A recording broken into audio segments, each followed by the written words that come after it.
guys do it. I know they catch them in cubbies. I know they catch them in cages. All right.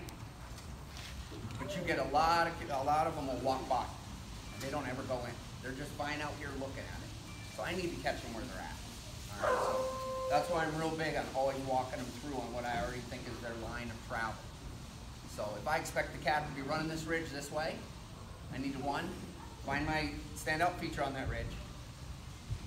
Two, I do still need to pay attention to wind direction because they're retarded sometimes. Like everything's here, there's feathers all over the place.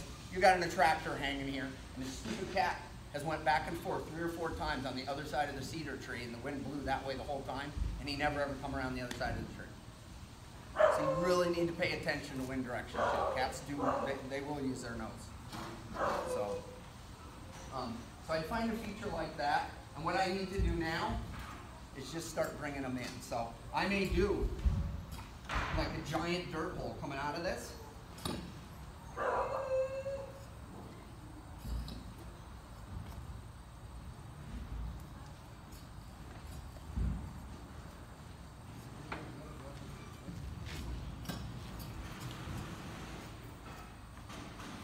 Gloves, I do wear gloves, but it's just for my hands. So if anybody's concerned with scent with cats, I wouldn't worry about it. All right. So I may have a hole like this. Now I'm going to start building this. I want this cat working through this good feature. I actually had that other log here, but then when I looked over, this lighter one actually stood out more. So I brought this one in, okay? This is going to be my outside, all right? Because I think the cat's, I'm pretty sure the cat's already travel in this direction. All right, but I need them here, okay? Remember what I said about the lookers on cubbies? They might still do it here, but now he's going to do it out here. And I only want to set one trap. I don't need him back out here on this piece.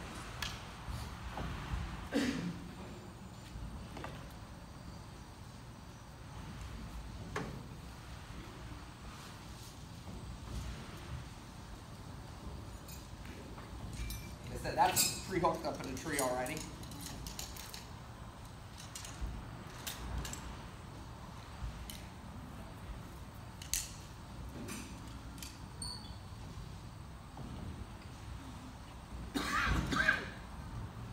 Big pan.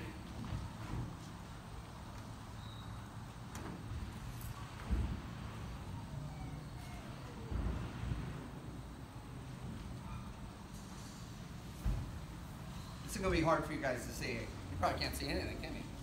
All right. I'm going to go ahead and stop for a second. Go ahead if you want to get up, come look where we're at, and then we'll just go back. All right. And then we're going to build more. So now you'll know what I'm talking about.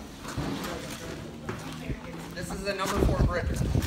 And it is right on 5 3/4 on the inside. Yeah. Yeah, you see the one on the CDR? No. This pants came from, I use Wild River. Anybody know it's a guy out of, I think he's out of Minnesota.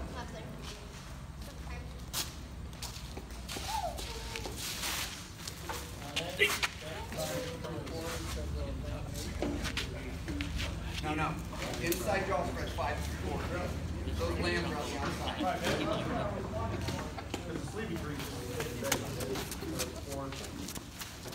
The number 4, I don't know, I've never measured the sleepy. They're just 2 rice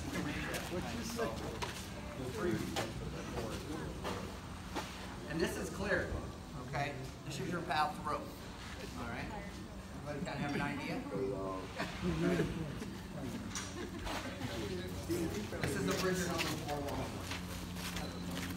And you can see how stable. I really didn't do much to mess with that trap, but you can see how stable this long spring is.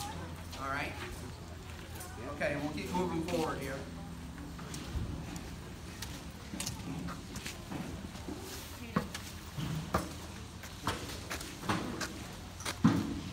Now, as far as covering on my cat traps, I cover them very lightly because I need it to keep working. All right.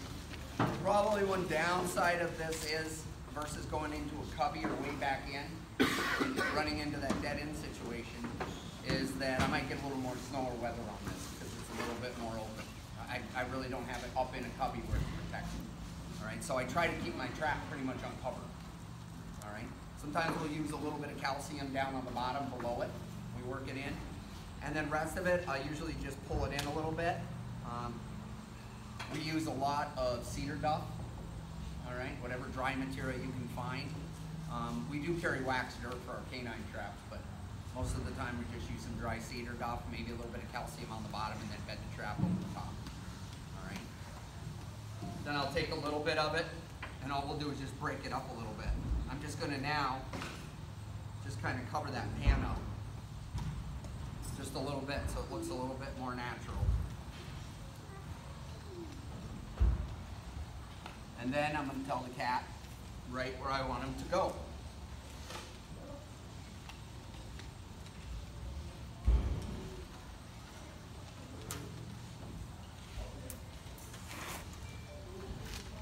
When we build our sets, we build everything right at the location, all right? I mean, I've trapped these ranches now for several years, so some of this stuff is already there, all right, and I'm able to reuse it. But we're building out of everything that's pretty much there, so.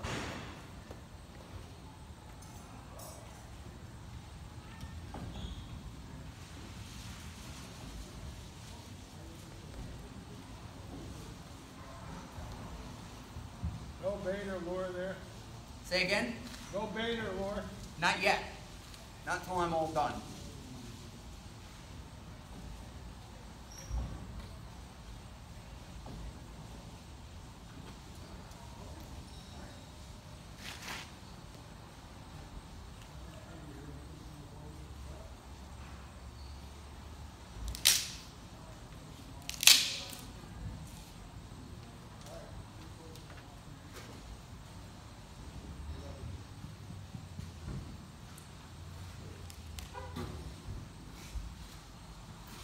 Now, a lot of times when I'm doing these, I'm already backed up to a tree.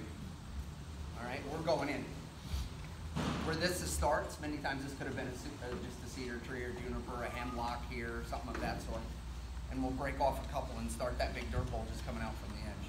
My trap's still on the outside edge of this tree though, because I don't like to move it into the dead end spot. I want the walk through.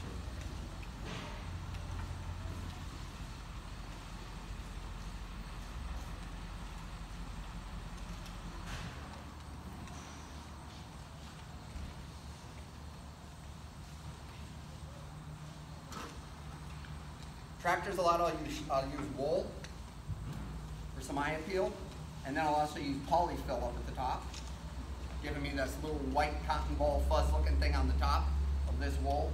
Looks just about exactly like a cottontail's rear end. So, and that's one of their favorite prey, all right? Plus you get a contrast of the white against the green or the brown. You can see how I make them out of wire, all right? And I hinge them so that I get a little bit more movement out of it than just besides the wool going. And you can always fluff it out, pull it a little bit and do, but it's right here, okay? Is that your normal height you'll put it at? Say again? Is that your normal height you would put the... And very flexible. This is not nowhere. The idea is to just have a little bit more eye appeal here. Can't hurt the cats, all right? So. This is going to cut you out of coyotes for the most part. I've caught a couple coyotes in cat sets, but in general, this will keep them out of it. Yeah. But a lot of it's convenience. All right, and it'll matter if I feel like this is right, and that the cat, wherever he's going to travel along here, is going to see this, and that my wind's right. Okay. I may need to feel like I need to get the cat out here to find the scent. If that's the case, I may use another one, or this one could end up out here. So what I'm doing is staging the cat to the scent. So he's coming, he picks this up. Well, what is, oh, here we are. All right, again, I'm just kind of working him over to where I think he gets. Then the attractor should take over. Any questions to this question? Yes? It's like a normal house cat, except bigger, way bigger. Yeah. Yeah. Did you put two sticks in there? Were them stepping sticks? Yeah, I'm gonna have you guys come back up again in a minute. All right. So, as far as the eye appeal goes, my flag, all right, a lot of times it's right over the set and it's right here. I want them to walk right up here and look up at it, all right. You're gonna see it's very obvious where the cat's gonna step. It'll be a no-brainer, all right. Or, again, like I said, if we need to stage the cat from where we think his travel route is to the front of the set, maybe we'll have another attractor out here. At the set, all right, I may take some other wool. I may put it down in the hole, all right. I may throw some feathers in here, all right. And then a lot of times down in there will go some bait, lure. A lot of times I'll even use a paste bait on it because we're still kind of basing everything on food at this time of year when I'm there. All right. I'm restricted out there. I can't use cottontails in Wyoming. The only thing I can use any predator stuff. So, you know, like I can use jackrabbits are considered predator in Wyoming, so I can use jackrabbits with these sets. Cottontail would be the best thing, but it can't. No game birds. Can't use those. Even a feather? No parts whatsoever of any game species can I use. I can't use deer parts. I can't use anything like that. Antelope, you name it, nothing. Yep. So it has to be outside of a game species or artificial. We'll use like purple boas, blue boas. We'll tie stuff on. I use silly things like pop tops off of cat food cans with the eye glued on it to hang there and flash around. All right. Just something so we have a little bit more eye appeal here. Usually that'll go in here. Now usually up high on something solid, I'll have some type of rub lure. Alright, so that rub lure will go up a little high, you know, maybe 18 inches or so up off the ground. Alright, then usually on the inside of my outside backing, right down here, alright, I may put some cat gland in there, and then it'll probably get a shot of cat urine as well, right on the inside of that. We'll use some skunk as well, something a little skunky. That may go up. As you can see, you can't get too bold with these guys. I mean, we're literally cracking lids, going to the next one, and we're luring it up, and it should last for a while. I shouldn't have to even re-lure or touch the setup for a long time. If I do, it might be maybe a little bit of gland, or maybe I just re-smear the skunk that's already there. Maybe a shot of cat feed, but we kind of break out all the stops when it comes to luring and baiting, making sure it's there, making sure it's going to last. If I get a bad weather turn, it's still real stinky, and they'll find it.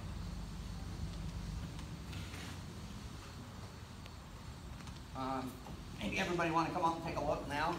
Again, you can just kind of see what I did with them. Just a little bit of the blocking.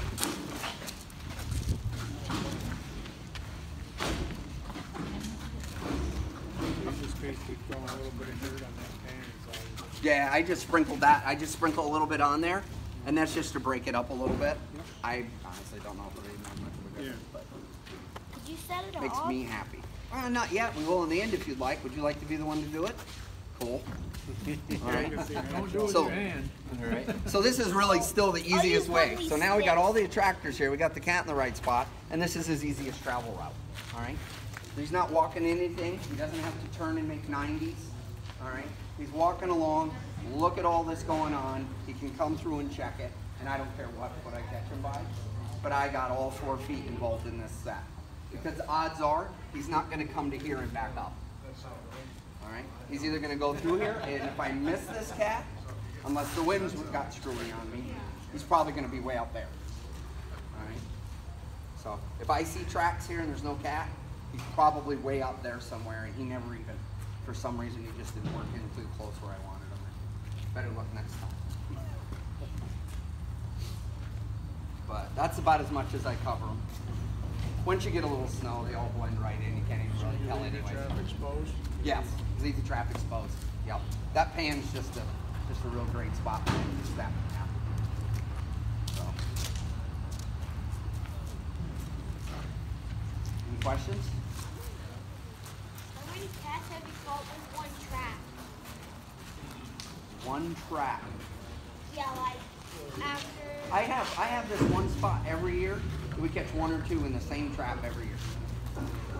It's just a really good spot. road comes through. There's a road that comes through. There's a big cedar sits right here. And there's 2 ridges that come down, 3 ridges, another ridge comes down, and it just all comes together, and there's this one big cedar right here. And then back behind me is ridges full of red, like lava rock, rim rock type stuff, and trees. Every year this one produces, multiple times.